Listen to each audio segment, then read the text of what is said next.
So, Visionary Creatives. Visionary Creativity Week 4. And I'm going to show this a lot. It's on the cover of the book. Visionary creatives swim in the culture of our day. The things they create in art, design, science, technology, business embody our culture and at the same time pull us into the future. So that's a very compact 2 sentences. There's a lot in there. So first of all, talking about visionary creativity as opposed to ordinary creativity. Visionary creatives are immersed in our culture, but maybe they don't even notice that. To them, it's just, this is the way the world is. And then they get like, why don't other people get it? So the things they create are to help the rest of us realize where we are, which is just natural to them. And the things they create could be in art, but it could be in design, science, technology, business. And what the things they create do is pull us into an emerging future. The rest of us get caught up with what they're already aware of. So here's some examples of that. Here we are in the Renaissance. And we have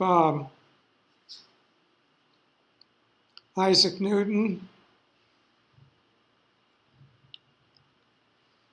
Let's see what we got coming up here. Hang on.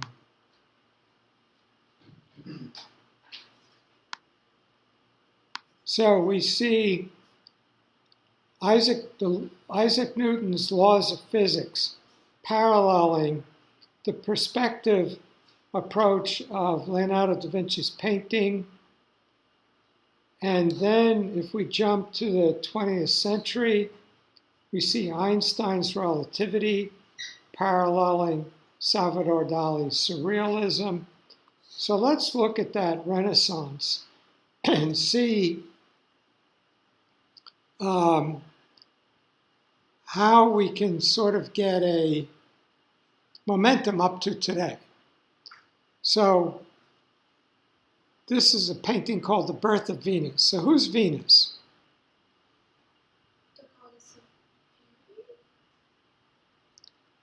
Venus is the Roman name for the Greek goddess Aphrodite. So Aphrodite and Venus are the same, and Venus is the Roman name. And she's the goddess of erotic love. They all want to be beautiful. She's in erotic love. Now, it's a long story how she's born, but here we are, 1480, and from an earlier Christian point of view, what is striking about this painting? 2 things. What's the most obvious thing we see?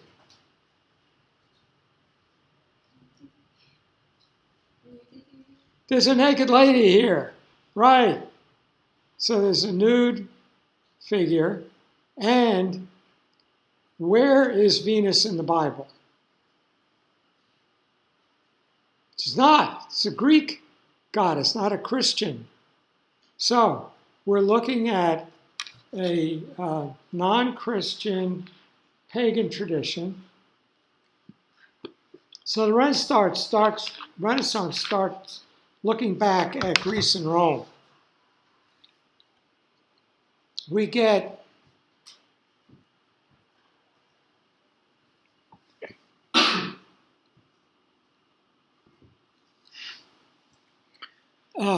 Galileo putting the sun in the center of the solar system instead of the Earth.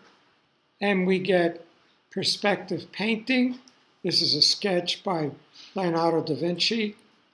And what is central to generating perspective?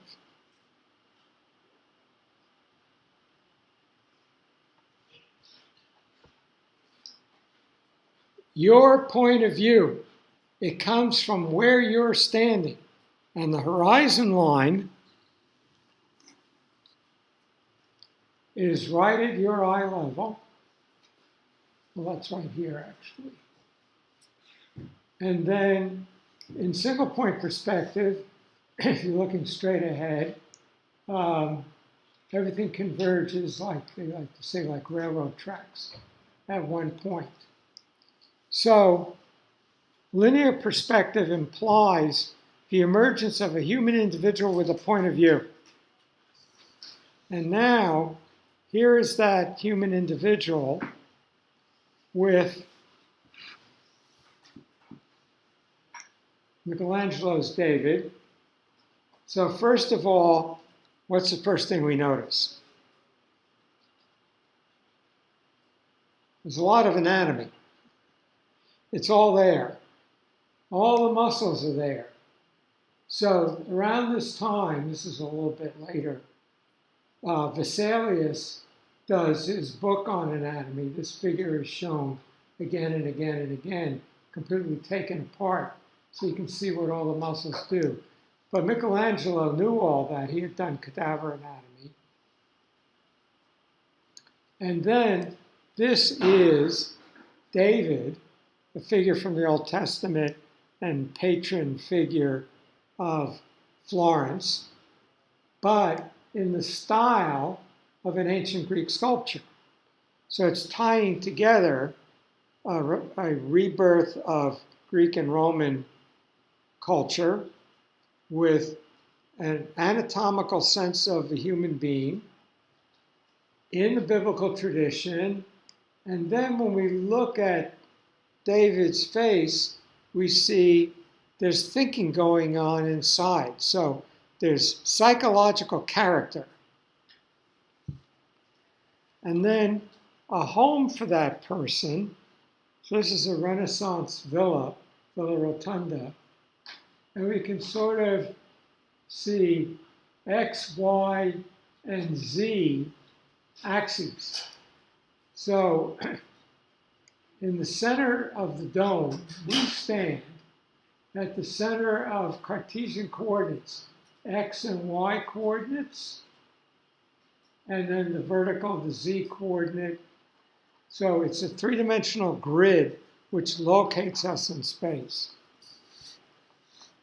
With the Baroque, we then get emotional depth, which we don't see in the Renaissance.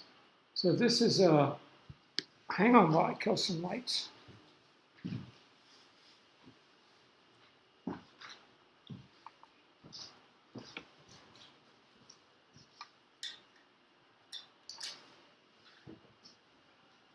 So here's a Baroque painting, Rembrandt SelfPortrait, and the sorrows that he has encountered through the course of his life are depicted in the layers of paint in a Rembrandt SelfPortrait. And here's a Leonardo portrait, and not much going on behind the eyes. Right? It doesn't have the emotional depth that a Rembrandt has 200 years later.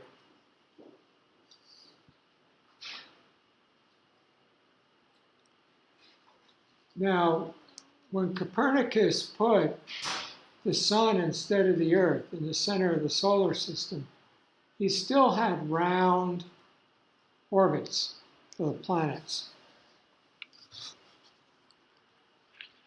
which they're not. They're ellipses.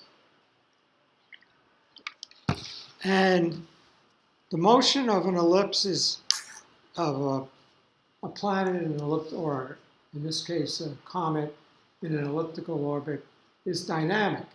It slows down and then speeds up as it whips around the sun. And we see that emotional dynamism in Baroque painting. So what are we seeing here? Check with our Christian. We see Who's this? Jesus Christ. And when? He said that this was like 3 days after he was crucified. Yeah. So he's come back. So he comes, it's called Supper at Emmaus, and they don't recognize him right away. And all of a sudden, see this guy leaping out of his chair. Oh my God, it's him.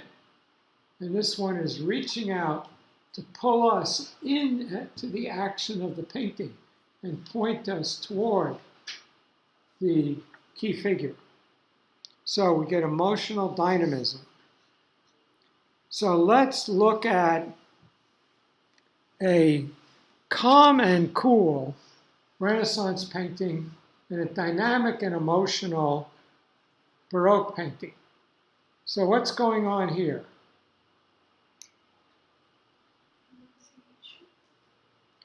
What's happening? It's like the angels coming to Mary to tell her that she carries the baby. Right. So the angel Gabriel comes to Mary and tells her she's pregnant with the child of God. Now, late night in the dorm, angel shows up at your dorm and says, guess what? What's your reaction? Whoa! No reaction. Now, this is the death of Mary, and she's going up to heaven in a Baroque painting. And everybody's coming out in this big celebration. So that's the difference between Renaissance and Baroque.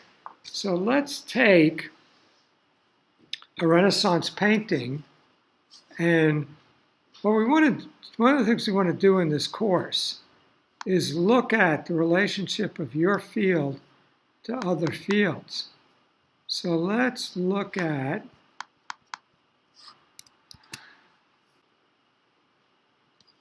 so here is another Baroque work, very famous sculpture by Bernini, Ecstasy of St. Teresa. So St. Teresa is a major figure of the Counter-Reformation, the reassertion of the Christian church. And it's a very dynamic scene. She says she had a dream in which an angel pierced her heart with a flaming golden arrow. And she says, the pain was so great that I screamed aloud, but at the same time I felt such infinite sweetness that I wished the pain to last forever. So that's sexual ecstasy, and the church is conflating erotic ecstasy with religious ecstasy. Again, a Baroque theme. Now, with the 19th century, the mechanistic world of Newton, this is a little device with springs like a clock. Here's the sun, here's Mercury, Venus, the Earth. These springs clockwork will make them orbit the sun in the correct way. So we associate Isaac Newton with what's called a clockwork universe. The whole universe runs under the laws of physics like a great clockwork. But in the 19th century, we become aware of electromagnetic fields, and they are dynamic, pulsing, changing. So if you take a magnet and you put a piece of paper over it and you sprinkle iron filings on it, they'll arrange them in such a way as to reveal the dynamic magnetic field that's surrounding it. Now, I'm going to contend that a very important artist felt those fields and incorporated them in his painting. So who am I going to show you? Da Vinci? No, we're in the 19th century now. Late 19th century. The painting that's swirling energies. Ta-da! So, in Van Gogh's Starry Night, the stars are not objects. They are swirling vortices of energy. And in the late 19th century physics of fields, the notion starts to become that particles are not little billiard balls moving around in space, but all of space is made up of swirling, energetic electromagnetic fields, and particles are vortices in those fields. Moving into the 20th century, we get beginnings of Cubism with Picasso and later Braque. And now we have no fixed point of view. Let's see what I have coming up here. Here's a Cubist painting by Picasso, Portrait of Vallard. And it's as though Vallard is not fixed, we are not fixed. So we are in motion around something that is shattered. Imagine you're seeing Vallard reflected in a shattered mirror. Now, we're tempted to say that this is an abstraction, but a person really looks like this, right? But it's not necessarily so. The point of this cultural awareness is of awareness of your cultural context, is to be aware of the world you're actually living in, as opposed to the world other people think they're living in. Now, it can be difficult, distressing to live in that world of shattered imagery. But so not everybody wants to be, we shouldn't regard creativity, particularly visionary creativity, as a necessary good. It's something that some people want to do. Other people want to do other things. So I look briefly later in my book that there are people who want to be nurturers, who want to take care of people, or become a parent or a nurse. There are people that want to be producers. They'll create companies. They'll gather creative people to help make their vision happen. They want to put things together. There are people who want to be active. They want to be firemen, beat cops. Very often a cop on a beat, patrolling, is told, you can have a promotion, sit at a desk. And the reaction is, I don't want to sit at a desk. I don't want to be inside stuffy. I want to be outside moving around. There are people who are special forces in the military. When they leave, they have a hard time because the world's not active enough for them. And they do things like become fire jumpers. When they have those wildfires in California, they're the ones that jump out of the airplane with a backpack of firefighting chemicals and fight the fires. They're not interested in being creative. So there are all different kinds of people, and some of them don't want to see this world that we're necessarily in at the moment. And some of them do. So it can be difficult. So what does our world start to look like? And it's one in which I think that there are people who are still religious, but for the most part, The gods and goddesses are no longer out there, but we have taken them inside our imaginations. And two of the people who talk about that are Carl Jung, a contemporary and rival of Sigmund Freud, and Joseph Campbell, a mythologist. And one of the great examples of that in art is James Joyce. And in his book, Ulysses, the book is 24 hours, roughly a day, in the life of his protagonist, Bloom. And we see what Bloom thinks. So it's not necessarily linear or perspective or a point of view. It's right now. What's going through your mind?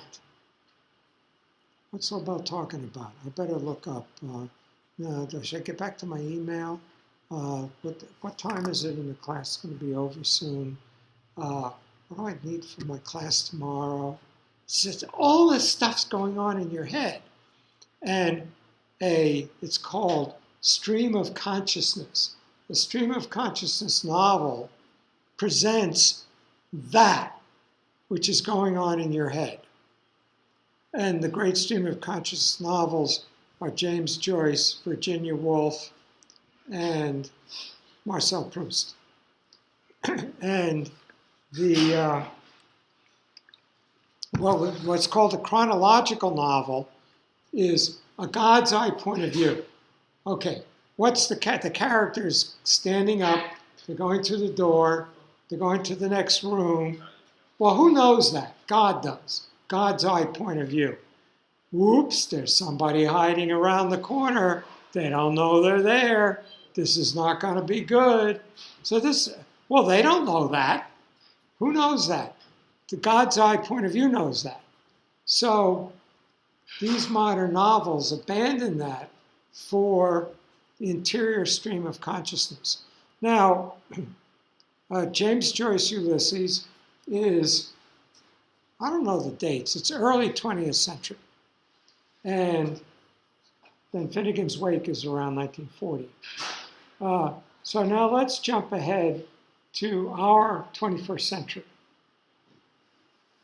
Now I'm a bit into technology, so I'm going to describe this from a techie scientific point of view, but doesn't mean you have to see it that way. But what I do urge you to do is be able to put your fingers on the pulse of the world as it is today for you. And that's not going to be easy as a student, but it's what you'll accumulate more and more ability to do. So the world I see, first of all, is one of quantum entanglement. And what John Bell teased out of quantum theory, and I'm going to highly simplify it, but two particles, if they encounter each other, can become entangled. If they then separate, if you observe one, you establish what the other one's doing. You can change a particle on the other side of the universe instantly. So what's going on Alpha Centauri right now is reflected in the molecules of my fingernail. There's a phrase, pick a flower and disturb the furthest star. Not sure where that came from. Internet should tell us, but I haven't found it. But all is interconnected in contemporary theoretical physics. And then we go to evolutionary biology. Now, what Darwin's natural selection tells us is that you have slight variations between creatures, and one will be somewhat better adapted to the current environment, and it will have more offspring. And over time, that will lead to evolutionary change. So that's Darwinian theory of evolution by natural selection, which is pretty much universally held, but has big problems. An important biologist who just died a few years ago, Lynn Margulies, puts forward a different theory, which she calls symbiogenesis. Now, we know that our bodies, all bodies, are filled with things that were once bacteria. So, for example, the energy factories in each cell are called mitochondria. Mitochondria were once independent bacteria that got into cells and now are part of us as creatures, part of all animals. They have their own DNA, different from the cell's DNA. And so Lynn Margulies holds that bacteria move DNA around. How many people have colds right now? 1, 2. My wife's an opera singer. She really doesn't want me to bring anything home. But we're exchanging bacteria all the time. And we used to think, oh, let's use an antibacterial hand wipe, get rid of bacteria. The bacteria in your body weighs 2 pounds, about the same as your brain, Gesundheit. And we totally interact with it. So we're now saying, maybe depression comes from the bacteria in your gut. Maybe that we can't simply explain how we function coming from DNA, but rather that we interact with the DNA and the bacteria in us. So it's all one interactive network. And Lynn Margulies contends the way evolution works is bacteria haul entire genomes from one creature to another. And that's what leads to evolutionary change. One more figure I follow is Stephen Wolfram. And this is a cellular automata. And Stephen Wolfram wrote a book about these. What we have here is we go row, row, row. We go down the rows. And we see in the first row there's one black square, and it's flanked by 2 white squares. We have a rule. If you have one black square flanked by 2 white squares, right here, the square directly under it will be white.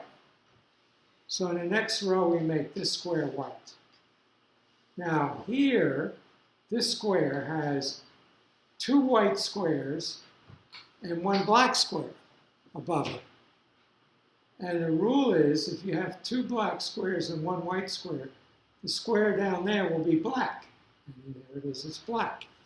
Well, you keep unfolding this rule, and you build complicated patterns. So he has a whole book about these patterns. And he says, you know what? I think that's the way the universe is made. He says, I think that when I find the code, the rules, that generates our world, it'll be about 6 lines. So 6 lines of code, 6 lines of rules can make the entire rule. He hasn't found it yet, but he's working on it. So it's a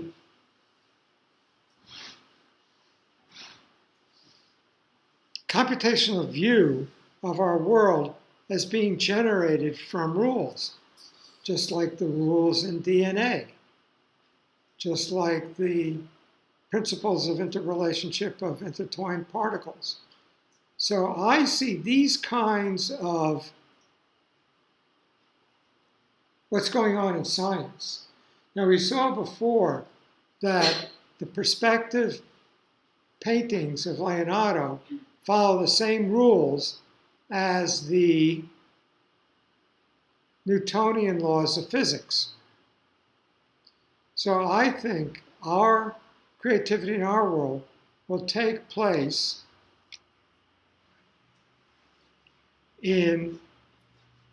will be brought about by people who recognize that the world and we are clusters of interconnected fractal networks, computationally generating themselves and each other. So how would, if you intuitively live in that world, how would it be reflected in your creative work? Well, here we see it happening in the cloud. I got my first Mac in the first 100 days. That's what they looked like. And I had a modem, which I would occasionally hook up to a phone line. But basically, it was standalone. It was not networked. Today, what's the capacity of your smartphone? Anybody heard the term infinite computing? It's not infinite, but it's pretty close, it's pretty extensive. Because you're plugged into the cloud, right? Wikipedia is not on your phone. You just plug into it. And 100 billion other web pages. So some of the people thinking that way and starting companies based on thinking that way, here is Carver Mead. Carver Mead pretty much it makes the computer world. Every once in a while, computers get stuck. He comes out of the woods in Northern California, goes to Caltech, they give him some graduate students, and he makes the next breakthrough in computers, the chip. One of the problems with computers is if you design a chip, it's basically, were originally designed with black lines. You would use tape on Mylar. And these lines would be the circuits. And then that piece of Mylar would be photographically blown down to make a chip through photomasking, where the light hits the silicon. Well, you can't draft them anymore when there's 7 billion transistors on one chip. So what you do is you say, okay, I want internal memory. And you just grab internal memory and plug that in. All the computational drafting to make the internal memory is pre-done in the computer. He created that. And then Zuckerberg with Facebook, what's the initial realization behind Facebook? What do Harvard students want to know? What does everybody want to know? You take that one insight and then you unfold all Facebook. Who's sleeping with whom? Who's dating whom? Who's going to the party? So Facebook originated it was originally just Harvard, and everybody could keep track of all the gossip they wanted to know about everybody else. And then he said, okay, one school at a time, they allowed other schools to join. Then they said anybody with an EDU email could join. So then I joined because I figured I had to know what this stuff's about. Now, here's Elon Musk and here's a Tesla car. General Motors makes electric cars and puts computers in them. Now I'm going to get it wrong. Tesla makes computers and puts wheels on them. That's not right. Tesla makes software and then makes computers on wheels to contain the software. Now, I have a Honda that's got a navigating system. What do I need to do if I want a new navigating system? I have to buy a new car. What happens if you have a Tesla? They just download an update. You notice how your phone, how many people just updated, how many people have iPhones? So how many people did it just update? 10.4? Mine just updated last night. Go into systems, see what your... So the point is, you don't have to buy a new computer, you just download the latest operating system. Eventually, the new operating system won't work with your computer because it needs more power and you have to buy a new computer. But you can go a long way. Now, Tesla's going to make self-driving cars. Their cars already are self-driving. They just turn it off because people screw them up. But,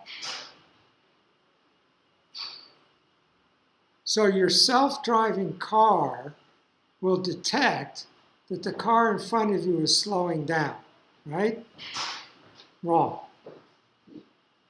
Your self-driving car will be in communication with the computer in the car in front of you and know that it intends to start slowing down, right? Wrong. Your self-driving car will see the calendars of everybody in your area and know what time they're going to be going to work and what route they're going to take and who's going to be going to the ball game and what route they're going to take and know how to establish your route to get the best trip through traffic. In other words, it'll function by being networked with everybody else.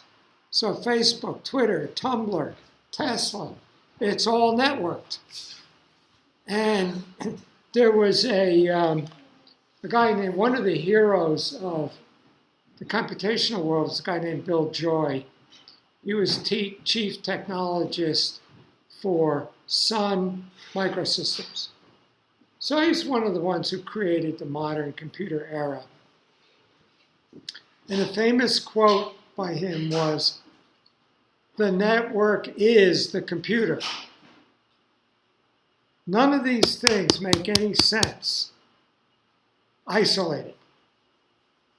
They're all networked, and that's how they function.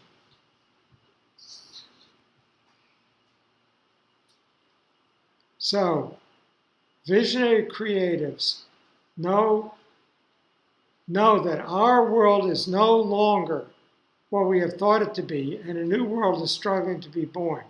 Visionary creatives are driven to bring this new world to all of us.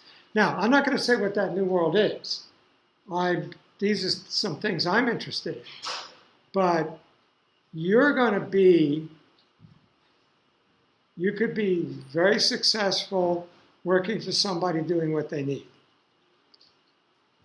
If you're going to create something radically new, it's going to come from your awareness that, don't they get it?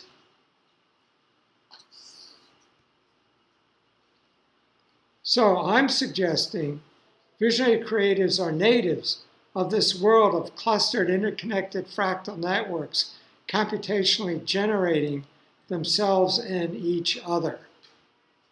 So I think that the radical new things that are going to be created are going to be created with an awareness of this networked world.